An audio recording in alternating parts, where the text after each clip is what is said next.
Il a inspiré le quotidien de millions de jeunes enfants dans le monde entier, a contribué au renouvellement du genre littéraire du conte pour jeunesse et il est normand. Qui est-il ? Paul-Jacques Bonson, instituteur, il s'est révélé aux yeux de tous grâce à sa plume en tant qu'écrivain à travers ses centaines d'écrits. Je vous propose de découvrir sa destinée exceptionnelle et pour ce faire, j'ai pu compter sur le soutien, je les en remercie, des membres de l'association Les Amis de Paul-Jacques Bonson, mais surtout, vous le connaissez bien pour les plus assidus d'histoire de Normand, Yves Marion, notre écrivain normand qui lui a consacré un ouvrage il y a quelques années intitulé, je cite, « De la Manche à la Drôme, itinéraire de l'écrivain Paul-Jacques Bonson, instituteur et romancier pour la jeunesse ». Alors, comment ce natif de la Manche est-il parvenu à se hisser au plus haut de la littérature française et internationale, du moins dans la discipline concernée? C'est ce que je vous propose de découvrir dès à présent avec ce nouvel épisode. Installez-vous bien. Paul-Jacques Bonson, l'enseignant romancier normand à succès international.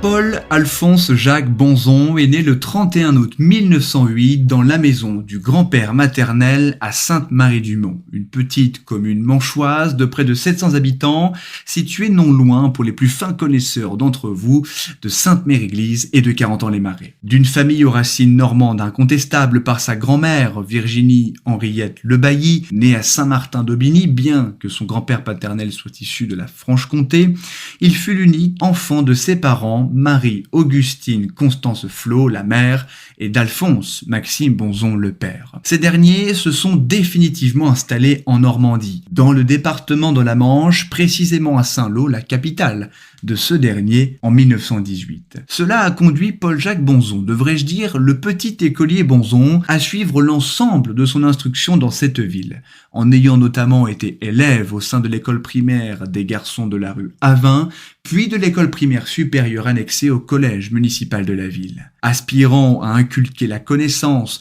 à transmettre le savoir, c'est à 16 ans que notre Normand a intégré l'école normale d'instituteurs de Saint-Lô en tant qu'élève de la promotion 1924-1927. Durant ces années, Paul-Jacques s'est forgé une culture générale à en faire pâlir certains, je dirais même en s'étant familiarisé avec toutes sortes de disciplines à l'image de l'histoire, de la littérature, de la géographie, des mathématiques, et s'est également éveillé en lui. Dès lors, pendant ses études, information importante pour la suite de l'épisode, chers auditeurs, une opinion prononcée quant à la question sociale. C'est ainsi qu'en 1927, alors titulaire du brevet supérieur obtenu avec les honneurs, nous apprend la maison de l'histoire et de l'école dans la Manche, que nous retrouvons notre personnage, toujours en Normandie, affecté dans son premier poste dans la commune de Percy en Normandie, pour y dispenser ses premiers enseignements. Fini le Paul-Jacques Bonson, aspirant instituteur, celui qui se rêvait portant le costume de professeur pour dispenser des instructions aux élèves. Désormais, il détenait entre ses mains le précieux sésame. Mais pour vous qui avez écouté d'autres des épisodes d'Histoire de Normand, vous vous êtes sans doute rendu compte que dans chacune des destinées exceptionnelles, il y a eu à un moment donné des difficultés rencontrées, des bâtons dans les roues de mie, ou bien des embûches. Eh bien, cela n'a pas manqué pour Paul-Jacques Bonson, et cette embûche n'est ni plus ni moins qu'un problème de santé, un pépin de santé, comme on pourrait dire en Normandie, tel que Nicolas-Louis Vauquelin a pu le connaître à son époque. Et pour Paul-Jacques Bonson, il s'agit de la souffrance d'une maladie, la tuberculose. Vous savez, la tuberculose, cette maladie infectieuse provoquée par une microbactérie qui se transmet par voie aérienne, aussi bien aux adultes qu'aux enfants. Aïe, vous devinez, vous percevez sans doute bien, chers auditeurs, la difficulté qu'a pu rencontrer Paul-Jacques pour continuer à assumer sa responsabilité dans ces conditions, lui qui ne pouvait désormais plus approcher les enfants avec un métabolisme en construction, une santé fragile, chancelante, sans manquer de les contaminer. Il y a eu un temps d'arrêt à ce moment-là pour notre Normand, notre personnage, puisqu'il fut mis sur la touche pour être envoyé en congé pour se soigner dans un sanatorium en 1928, à peine une année après avoir obtenu son diplôme. Imaginez la frustration.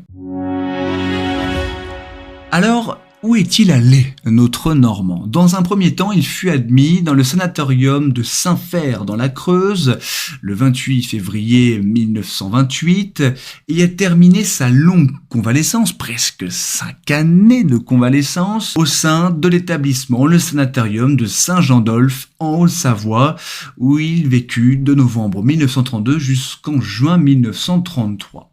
Qu'est-ce qu'un sanatorium ? On pourrait se poser la question, du moins c'est ce que je me suis posé comme question. Donc sachez, chers auditeurs, si vous vous posez également cette dernière, que vous n'êtes pas seul. Eh bien, un sanatorium est un établissement qui avait pour vocation d'accueillir notamment les instituteurs, les professeurs de la France entière qui, comme notre Normand, étaient atteints de maladies, avaient besoin d'un temps de convalescence pour une période donnée. Et dans ces sanatoriums, nous pourrions croire que la vie était ennuyante, marquée par la difficulté rencontrée, qu'il y avait très peu de réjouissance. Eh bien, je peux vous dire que non, l'atmosphère était plutôt distrayante, les occupations étaient plurielles, diversifiées, et notamment dans l'un des meilleurs de France, là où a été notre Normand pour terminer son séjour, celui de Saint-Fer. C'était un endroit fort agréable pour les personnes, les professeurs qui y étaient. En effet, il y avait la présence de radio, ce qui était un luxe à l'époque, il faut quand même en avoir conscience, des concerts étaient programmés, des séances de spectacle et de théâtre y étaient également ajoutées dans le calendrier, mais il y avait également des moments de danse, donc beaucoup de festivités, et il faisait paradoxalement bon vivre malgré la solitude, l'éloignement géographique de sa terre natale, et je dirais même la maladie. Tout simplement, et notre Normand en a profité pour aiguiser sa plume, faire fonctionner son imagination en intégrant l'association des instituteurs en congé de longue durée, la CLD, afin de participer à l'illustration du bulletin intitulé Par l'effort. Au bout de 5 ans donc, en 1933, notre personnage est revenu en Normandie, enfin, pour enseigner dans le Sud-Manche, précisément au sein de la commune de Barenton. Durant près de 2 années, il put vivre véritablement son rôle d'instituteur, accomplir sa destinée, enfin atteindre son rêve pour être un professeur dans l'école publique. Il fut ensuite, et ce fut un basculement nouveau dans sa vie, mais un heureux basculement, affecté par l'instruction nationale dans le département de la Drôme en 1935. Il ne le savait pas encore, mais sa vie allait dès ce moment-là prendre une toute autre envergure.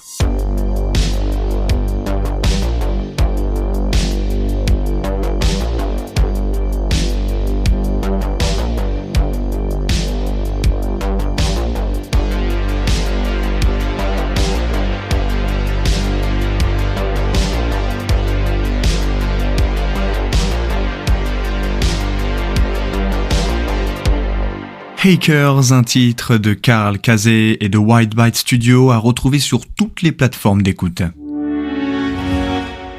Nous retrouvons donc notre Normand dans le sud-est de la France pour y exercer à 27 ans déjà les rôles d'instituteur et de directeur de nombreux établissements scolaires. Citons les écoles d'Espeluche, Chabeuil, Saint-Laurent-en-Royans en 1949, puis Valence à partir de 1957 pour y terminer sa carrière. Et il faut dire que son intégration s'est parfaitement bien passée dans toutes les écoles, que notre Normand a laissé une bonne image auprès des populations locales et a notamment rencontré sa femme, elle aussi institutrice, y a honoré sa profession en dispensant un enseignement de qualité à ses élèves pour leur offrir toutes les chances de réussir leur vie.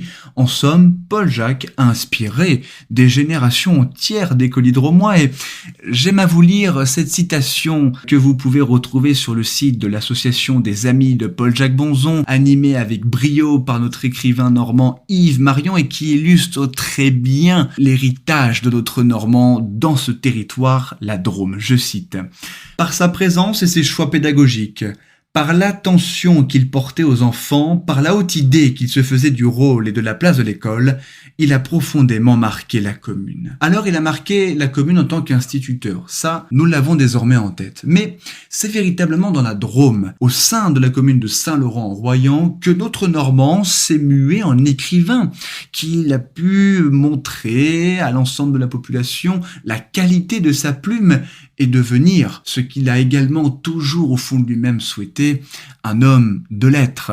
Alors il a écrit bon nombre d'ouvrages, dès les années 50, je peux citer le premier intitulé Duggie pour Christmas, avec lequel il a obtenu le second prix de la jeunesse en 1953, une histoire dont le héros est originaire de la Manche. Premier clin d'œil à la Normandie. Deuxième écrit, Le Petit Passeur du Lac, avec les orphelins de Simitra, qui ont obtenu le prix Enfance du Monde en 1955 et le prix du New York Herald Tribune la même année. Ce sont de belles distinctions, là, il faut tout de même le noter. Et enfin, pour terminer, toujours dans cette commune, il a écrit, durant les grandes vacances de 1956, une œuvre intitulée Le Viking au bracelet d'argent et surtout Mon Vercors en feu. Avec Le Viking, vous pouvez déjà recenser le deuxième clin d'œil à la Normandie. Et c'est enfin en 1958, alors qu'il vient de quitter Saint-Laurent pour s'installer à Valence, qu'il a obtenu la consécration de sa vie. Avec son travail L'éventail de Séville, il lui a tout simplement valu la réception du prix du Salon de l'enfance. L'histoire, dès lors aussi, commençait à s'écrire, celle d'un Paul-Jacques Bonzon, écrivain.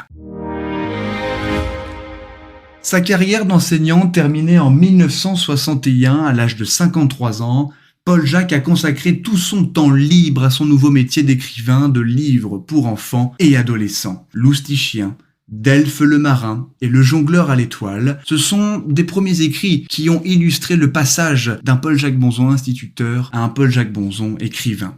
Son style, et c'est ce qui a fait qu'il s'est distingué, est particulièrement affirmé, reconnaissable à travers différentes œuvres. Il s'agit tout simplement d'un style d'écriture au récit, d'un caractère réaliste et parfois triste de certaines situations, puisque les enfants, dans ses ouvrages, dans ses œuvres, dans ses bandes dessinées qu'il met en scène, sont confrontés à la misère, au handicap, à l'abandon. Il se permet de décrire la solidarité qui anime les milieux modestes auxquels ils appartiennent, n'hésitant pas à les insérer dans des contextes historiques marqués, comme dans ses ouvrages Le jongleur à l'étoile en 1948 ou Mon Vercors en feu, publié en 1957.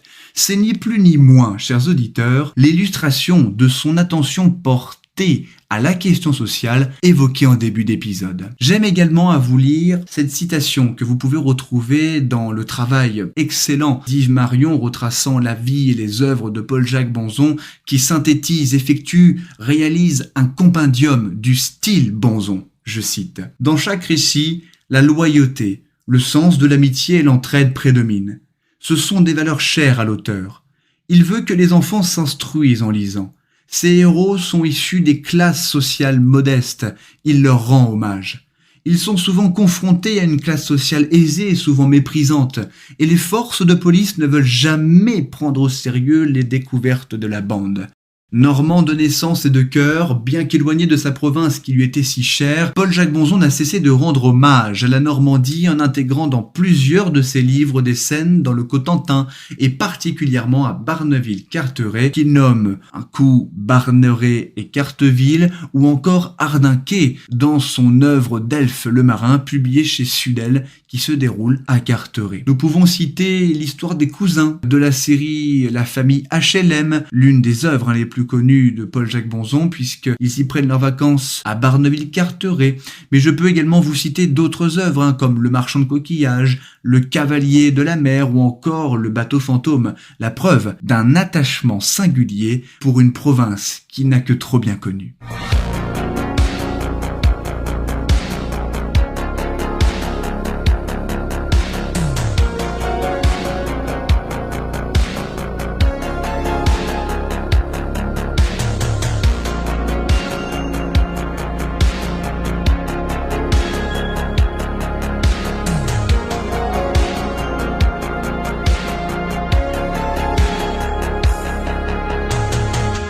Un titre intitulé Cryptos de White Byte Audio à retrouver sur toutes les plateformes d'écoute.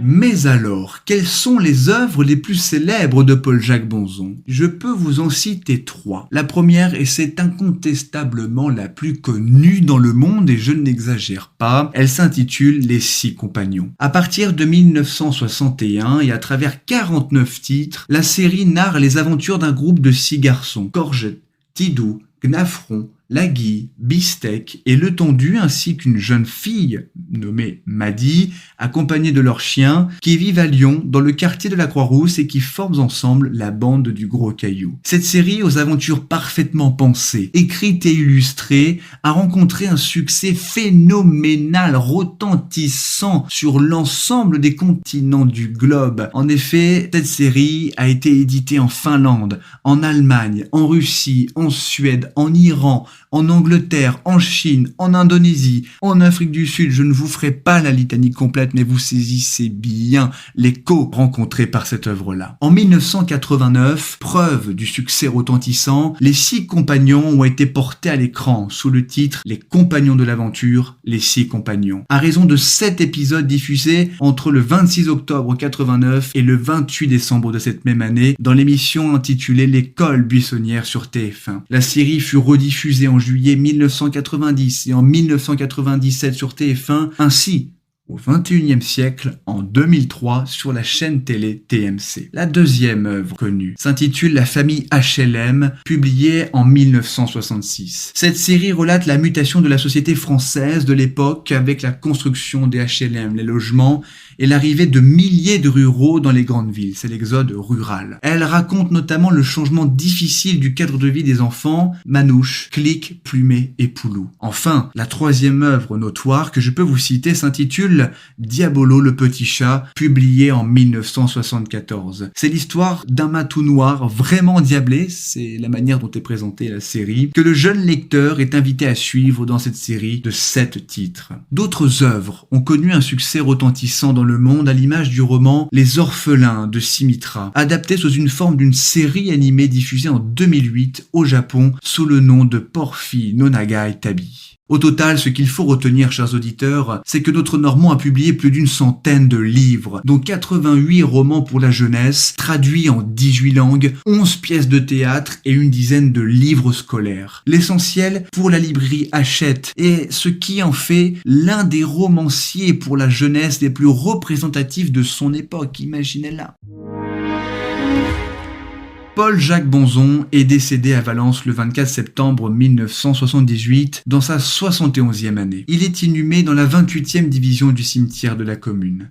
Instituteur, fervent adepte de l'esprit coopératif à l'école, Paul-Jacques Bonzon figure assurément parmi les auteurs qui ont, aux côtés des Bourliaguet, Bayard, Guillot, qui a reçu le prix Andersen en 1956 et tant d'autres, le plus contribué à donner les lettres de noblesse à la littérature pour la jeunesse dans l'immédiat de l'après-guerre. À ce titre, beaucoup de spécialistes avancent que Bonzon a œuvré au renouvellement du genre. Aujourd'hui, un peu moins d'une vingtaine de titres figurent encore au catalogue de l'éditeur dans la collection Bibliothèque Verte, sous une présentation totalement repensée et remaniée. Depuis mars 2010, les aventures des 6 compagnons ont été rééditées dans la collection Bibliothèque Rose, dans une version modernisée, simplifiée. Enfin, le 12 mars 2011, la ville de Valence a inauguré un square à son nom, en présence de ses enfants, petits-enfants et ses admirateurs. Il est toutefois à relever, outre une notice que lui consacre le bibliothécaire Nick Diamant dans son dictionnaire des écrivains français pour la jeunesse, qu'une exposition organisée en 2008 par le département de la Manche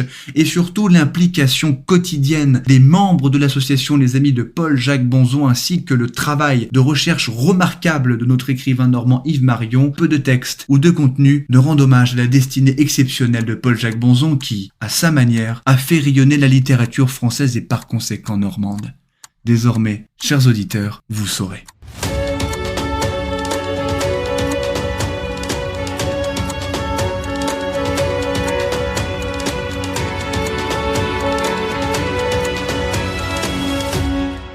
Voilà, c'est la fin d'Histoire de Normand dédiée à Paul-Jacques Bonzon. J'espère que vous avez passé un agréable moment m'accompagner. En tout cas, de mon côté, ce fut un plaisir de le préparer. Du moins, ce fut enrichissant puisque je ne connais que trop peu cette discipline qui est le conte pour jeunesse en matière de littérature et désormais, je pourrais dire comme vous sans doute, je connais Quelqu'un, un Normand qui plus est, qui a laissé une trace dans l'histoire de ce pan de la littérature.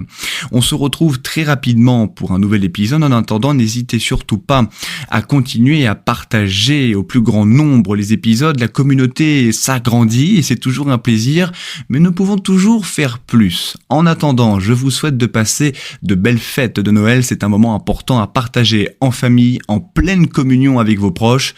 Joyeuses fêtes à vous. À très vite en Normandie.